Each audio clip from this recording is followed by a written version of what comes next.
আসসালামু আলাইকুম। আমি আপনাদের কাছে দেখাবো cPanel-এ কিভাবে সাবডোমাইন তৈরি করতে হয়। এটা সবার জন্যই একটা কমন ব্যাপার। তারপর আমি একটু আলাদাভাবে দেখার চেষ্টা করব। কিছু সাবডোমাইন যখনই আমি কোনো সাবডোমাইন তৈরি করি, আমরা যখন সাবডোমাইন সেকশনে যাব,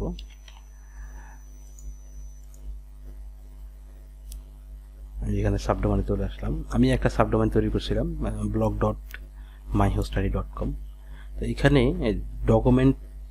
ডকুমেন্ট রুট, এখানে কিন্তু পাবলিক HTML স্ল্যাশ তারপর সাবডোমেনের নামটা চলে আসে। আমরা যদি কখনো কোনো সাবডোমেইন তৈরি করি সেই ক্ষেত্রে সেটা পাবলিক HTML এ চলে আসে। এখানে আমার মেইন যে ডোমাইন আছে, মেইন ডোমাইনের ফাইলও এখানে চলে আসতেছে, সাবডোমাইনের ফাইলও এখানে চলে আসতেছে। আমি চাচ্ছিলাম যে এই সাবডোমাইনটা একটু ভিন্ন আসবে, আলাদা আসবে, যেটা হলো হোম ডিরেক্টরির ভিতরে আসবে।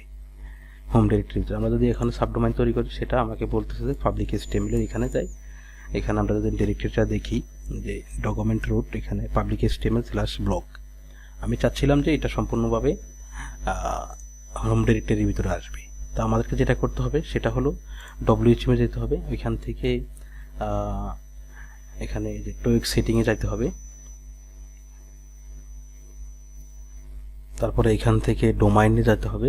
ডোমাইনস যে অপশনটা আছে, ডোমাইনে এখানে ক্লিক করে একদম নিচের দিকে চলে যেতে হবে। এখানে একদম নিচে এখানে দেখেন যে restrict document roots to public HTML। আমি চাচ্ছি এটা আগে থেকে ডিফল্ট সেটিং থাকে পাবলিক HTML, এটা আমি এখানে অফ করে দিব, দিয়ে সেভ দিয়ে দিব।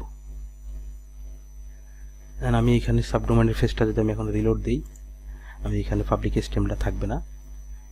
এখানে দেখেন হোম ডিরেক্টরিটা চলে আসছে। এখন আমি যদি কোনো সাবডোমেইন তৈরি করি, আমি একটা সাবডোমেইন তৈরি করে আপনাদেরকে দেখাচ্ছি। আমি জাস্ট এখানে ডেমো নাম দিয়ে একটা সাবডোমেইন তৈরি করবো। এটি ক্লিক করলাম, সরি এখানে দিব না, বলেছে এখানে ডেমো লিখে আমি একটা সাবডোমেইন তৈরি করলাম। দেখেন এখানে ডকুমেন্ট রোড ডিরেক্টরিটা অটোমেটিকলি demo.myhostiT.com চলে আসছে। আমি এখন এতে ক্লিক দিব।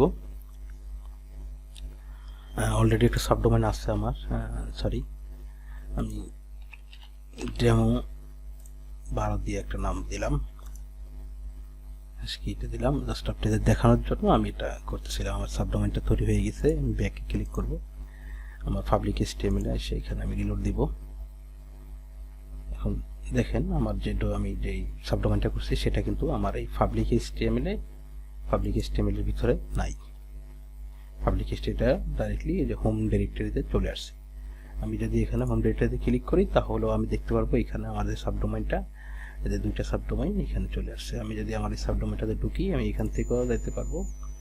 এই দেখেন এখানে অলরেডি আমার যে সাবডোমেইনটা আছে সেটা এইভাবে চলে আসছে। আমি এখন এখানে যদি কোনো ফাইল রাখি, সেক্ষেত্রে আমার যে মেইন ডোমেইনটা আছে সেই ফাইলের সাথে একত্রিত হলো না, কারণ এখানে অনেক সময় ফাইল দেখা যাচ্ছে যে ফাইলটা লাল হয়ে যায়, ঝামেলা হয়ে যায়, যার জন্য আমি এই সিস্টেমটা করছি। ধন্যবাদ সবাইকে ভিডিওটি দেখার জন্য।